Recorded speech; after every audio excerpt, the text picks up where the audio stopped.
The following is a presentation of Muddy River Sports. Welcome to another game night edition of Schuck on a Truck. I'm Muddy River Sports Editor Matt Schuckman with my trusty cohort, KHQA Sports Director Chris Duerr. We're hanging out at Quincy High School tonight ahead of the Crosstown Showdown. It is absolutely sensational, gorgeous weather. I don't know what we sacrificed to get this finally. It's great. But I'm going to take it. You know what, we've dealt with the cold, the wind, everything else. We deserve this. We do. I went out to golf this morning at Palmyra, and it was the nicest morning I can remember in forever. Yeah. It was just fun to be there, just because of the weather itself. Well, and you and I are in the same boat. We both love to go, try to get to as many events as we can to give as many student athletes in our area as much coverage as we can.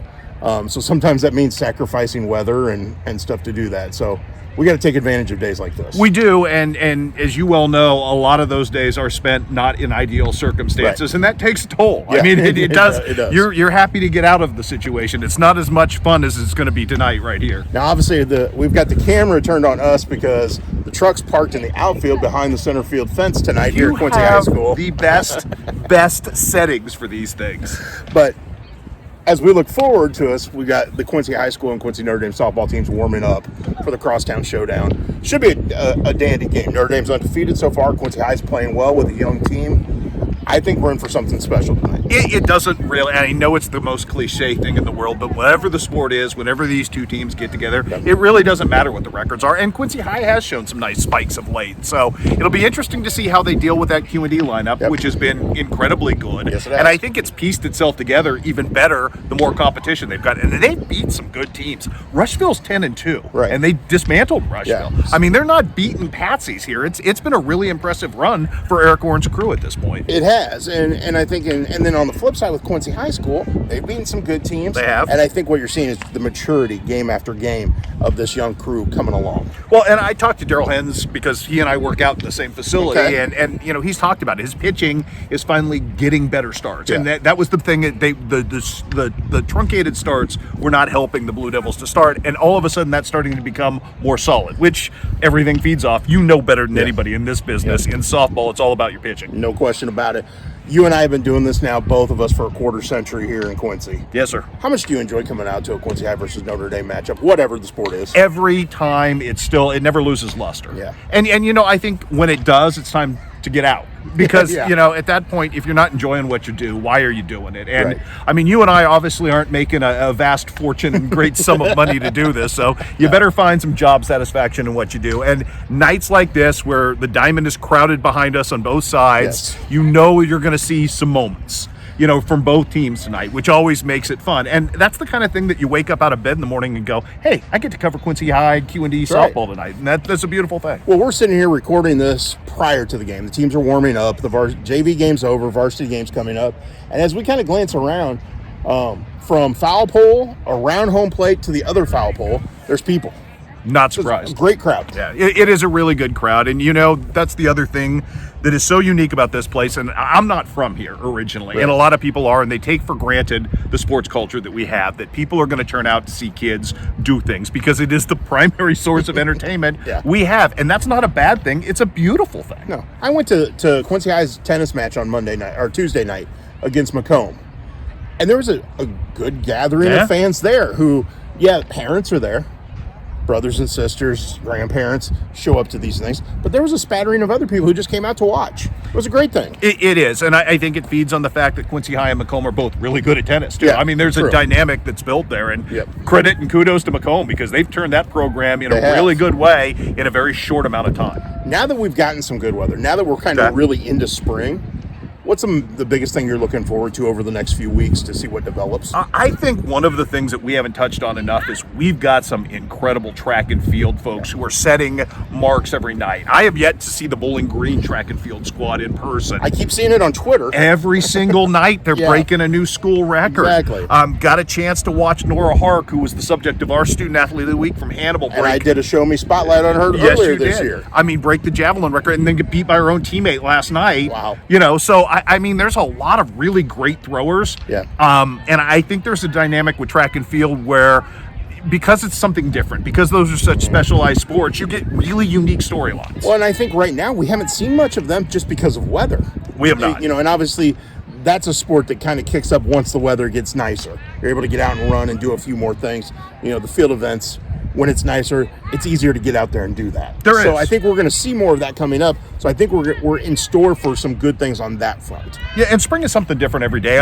When I told you I went to golf this morning, I was set to do a Trevor Biggerstaff story. He didn't have the best of days while I was there. It happens. But Canton's finest golfers firing 73s and having a bad day. That's a pretty good start to your season. No doubt. And yet taking medalist honors in the process. So I think there's a lot of great storylines in a lot of different areas. And correct me if I'm wrong, I saw that South Shelby played really well, had two of the top 4 individuals and won it as a team. They did, and they did so with out with one of their best golfers not having his best day, but Case and Glover picked up the slack. Okay. They've got a lot of depth, which makes them very good. And I also, I showed up 2 days ago and went to go see Quinn Thomas, and he didn't start off very well. He was 4 over through 3 holes, which never happens. It's very uncharacteristic. And then he turns around and somehow bails a 74 out of it. So I mean, it's just like we have a lot of really talented golfers in our area. Quinn probably foremost among them, but a lot of them. Well, I think we have a lot of really talented student athletes, no matter the sport, here this spring. We do, and they're enjoyable to be around. I was on the golf course today. Peyton Miller plays with the boys from Highland, that's right. And she is such a delight to be around at all times. And she hit a big, giant 20-foot par putt on number 1. And the first things, Duerr, you better have gotten that. So in that moment that you're having a good time when you're getting jibed if you don't have the highlight. Okay, but that's what makes what we do a lot of fun. I know I get it now that I'm more ingrained in shooting photos. And there's certain teams that really get into that, but they'll want to know, did you get that? Especially if it's a home run or a play at the plate or something. They want to know, did you get the photo? I think I told you this at the outset of you doing this, is you're such a creative guy and obviously one of the most gifted writers I've ever read anywhere, but it's a different art for you. And all of a sudden it's become sort of an obsession for you, hasn't it? It's been a blast. It's been 5 years ago was when I was told you have to start shooting photos. I'd never shot any sports photos in my life. I prayed that I got one in-focus photo to use in the newspaper at the time. Now, I'm mad if my photos are fuzzy. Oh, I know. And you'll send me shots of things that you've shot really well. I go, that's awesome stuff. So for all the awards you've won, how cool would it be to win a photo award? Because that's something new and different. It is, and now that I'm into it, I want better equipment. I want more. I want to be able to do more with it. It's the paradox of it all, my friend. And the response from our readers, from our viewers, when it comes to those things, to things like Schuck on a Truck, things that you and I, the podcast you and I do together. Yes. The response we get from people, which is Schuck on a sofa. That's awesome. I think we have to call it that. Yeah, I think we need to call it that. Well, I'll make a lot more money that way, I guarantee you. But that's what this is, the fact that people want that sort of content, the people that appreciate that sort of content, and want to chime in with us and want to have fun with us when it comes to that stuff, makes it all much more fun for us. It has to be participatory, or otherwise, if it's just you and I in an echo chamber, there's nothing to it. And that's the other thing, that we live in an area with incredibly intelligent sports fans, which helps a ton, because if you've been around not so intelligent sports fans, there's a whole different layer to that you just don't want to deal with. Well, obviously tonight's a game night edition of Schuck on a Truck, so we're focusing on the softball game going on here shortly and what's going on in the local sports scene. We need to do this again, though. Okay. We need to do this again and break down your Sacramento roots and your love of the Kings. Oh, absolutely. I'd be happy. And it's finally okay to say that out loud without having to cower behind a corner. Right. So looking forward to Saturday, because I haven't had a chance to do it in 17 years. And that's that's awesome. That's fandoms. I went through with the Blues winning the Stanley Cup. Yes, you did. And at that time, I felt joy for all of you, because at least it was a sliver of hope that the suffering among us might someday reach that point. I just pray one of these days you and I get to celebrate Mizzou in a Final Four together. You know what? It may not be as far away as we think. I know. And which is a beautiful thing. In Gates we trust. Indeed we do, especially with the recruiting class coming in now. Dude, thanks for hanging out on the tailgate. Always a pleasure. Thanks for having me. This guy is as good as they get, and I'm like sitting right where Riley Martin sits. Someday I'm going to be able to tell my grandson that I sat in the same spot as Riley Martin. How cool is that? Banks is still going to think you're cooler. Well, it depends on the day. Yeah. Awesome. For KHQA Sports Director Chris Duerr, I'm Muddy River Sports Editor Matt Schuckman. This has been a game night episode of Schuck on a Truck. Muddy River Sports. Our home, our sports.